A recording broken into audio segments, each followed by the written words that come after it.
Olá, alunos do terceiro ano do ensino médio do Colégio Estadual Professor Vilmar Gonçalves da Silva. Tudo bem com vocês? Tranquilos? Professor Alessandro, professor da disciplina de História. Vamos dar continuidade nas nossas aulas online aí. Pessoal, hoje nós vamos falar a respeito da Era Vargas, né? Semana passada a gente iniciou com um processo de Revolução de 1930, da qual colocou o governo Vargas no poder, né? Getúlio Dornelles Vargas no poder. E hoje a gente vai iniciar aí essa era Vargas, que iniciou mesmo com esse processo da Revolução de 1930, tá? Bom, a era Vargas foi um período em que a República Brasileira foi presidida por Getúlio Vargas, estendendo aí por 15 anos, né, de 1930 a 1945. Politicamente falando, uma das grandes características da era Vargas foi o autoritarismo sob a qual o Brasil foi governado. Os governos de Vargas, né, nesse período, foram três, né? O provisório, o constitucional e o Estado Novo, né? Com o conceito aí de populismo. Vargas ascendeu ao poder por meio da Revolução de 1930. Aí ele foi eleito presidente de maneira indireta a partir de 1934. E em 1937 implantou uma ditadura com censura e perseguição de opositores, tá?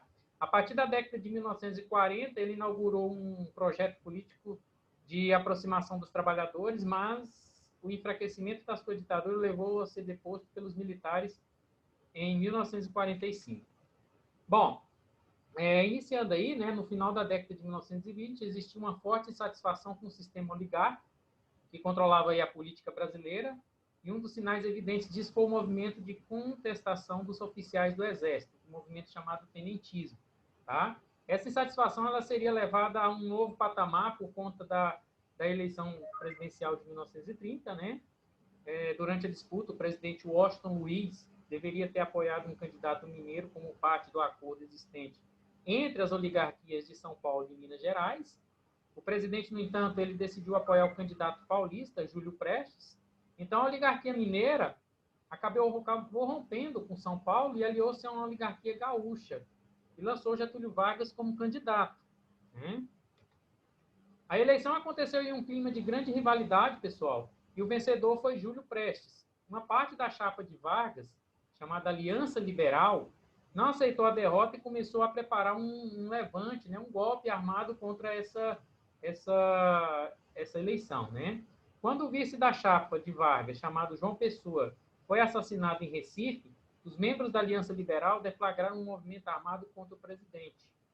E esse movimento armado foi conhecido como Revolução de 30, foi iniciado em 3 de outubro de 1930 e estendeu até dia 24 de outubro, resultando na deposição do então presidente Washington Luiz.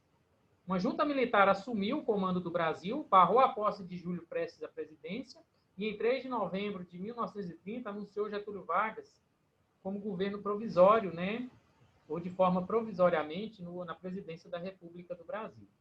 A Era Vargas aí durou 15 anos, iniciando em 1930 e encerrando em 1945. Os anos do governo Vargas foram divididos pelos historiadores em 3 fases.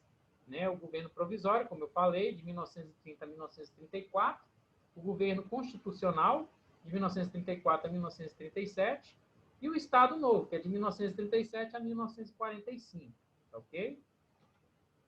Bom, essa foi a primeira fase, né, o governo provisório do governo do Getúlio Vargas. Né? Foi entendido aí quando se iniciou um momento de transição até que o país elaborasse uma nova Constituição por meio da forma de uma Assembleia Constituinte. Todavia, não era a intenção de Getúlio fazer a constitucionalização do Brasil, e sim promover a centralização do poder.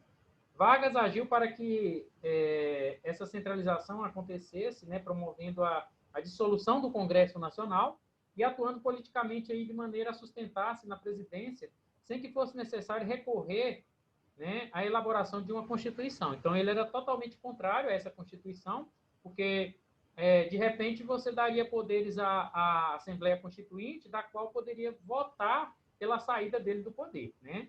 Essa atitude de Vargas desgastou sua relação com os paulistas, os grandes perdedores da Revolução de 1930. Tá?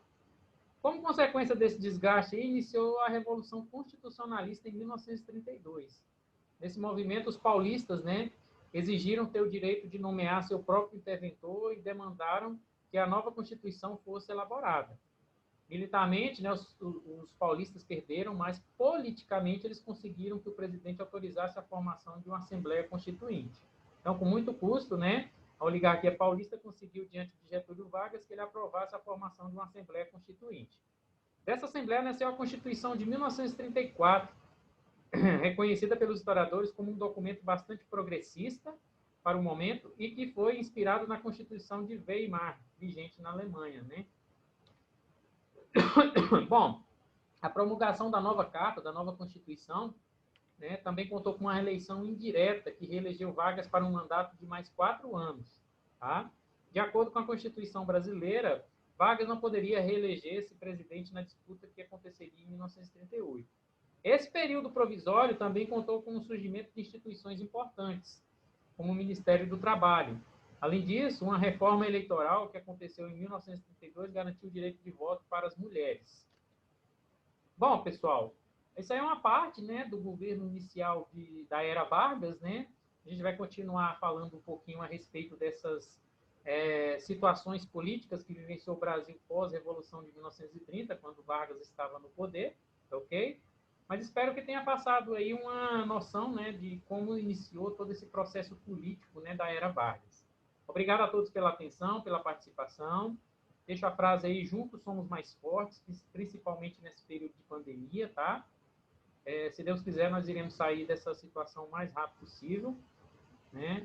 Essa aula, assim como as demais, elas estarão disponíveis para vocês no meu canal Gel Cerrado. Sempre que vocês necessitarem, basta acessar o canal, vocês vão ter ela de pronta lá, né? Então, mais uma vez, quero agradecer, fiquem com Deus e até a próxima.